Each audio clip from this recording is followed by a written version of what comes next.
Hello, my name is Dick Lentz. I'm the safety supervisor with OSHA's on-site consultation program in Wisconsin.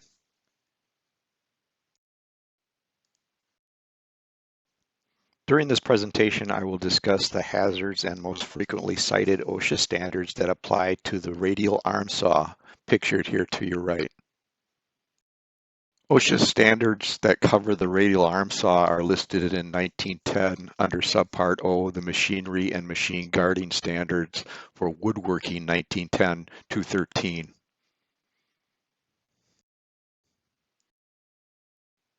Pictured here are the typical components of the radial saw. A radial arm or cutoff saw has a circular blade that is pulled across the stock to cut it. The machine usually consists of a motor suspended by a yoke that rolls or slides on a horizontal arm or beam above the work table.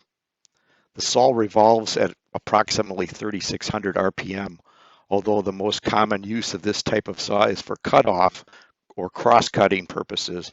The head can be rotated 90 degrees in either direction to assume a rip position with the blade parallel to the fence.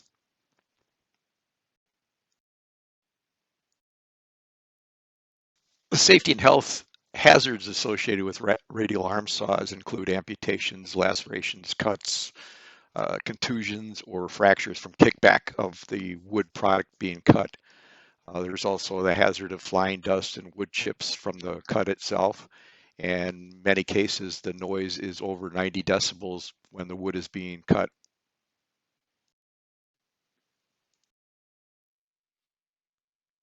In the next few slides, I will cover the most frequently cited OSHA standards for the radial arm saw. 1910-213 H1 states that in the resting position there should be no access to the blade. The upper guard covers the non-cutting portion of the blade. This is to protect the operator from flying splinters, broken saw teeth, and sawdust. That guard should extend at least far down as the saw spindle itself. Side guards or lower exposed portion of the blade also is needed to be guarded. The device automatically adjusts itself to the thickness of the stock and remain in contact with the stock being cut to give maximum protection possible for the operation being performed. 1910-213 H3 states that the saw blade may not travel beyond the end of the table.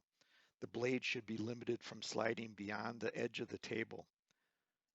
Solutions include simply extending the cutting surface of the table, providing an adjustable stop preventing the forward travel of the head, or installing a limiting chain on the saw head itself.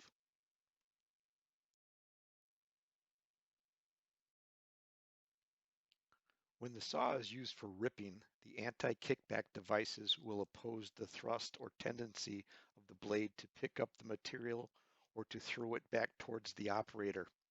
The next slide shows just how dangerous and quickly this can happen.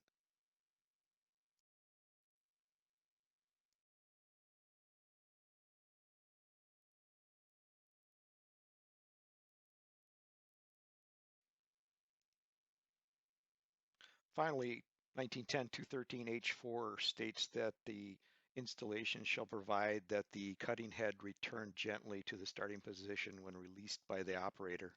This is normally done by an automatic return spring, pictured here, a cable with a counterweight attached to the saw head, or just simply raising the front of the machine higher than the rear, allowing gravity to return the blade head to the rest position.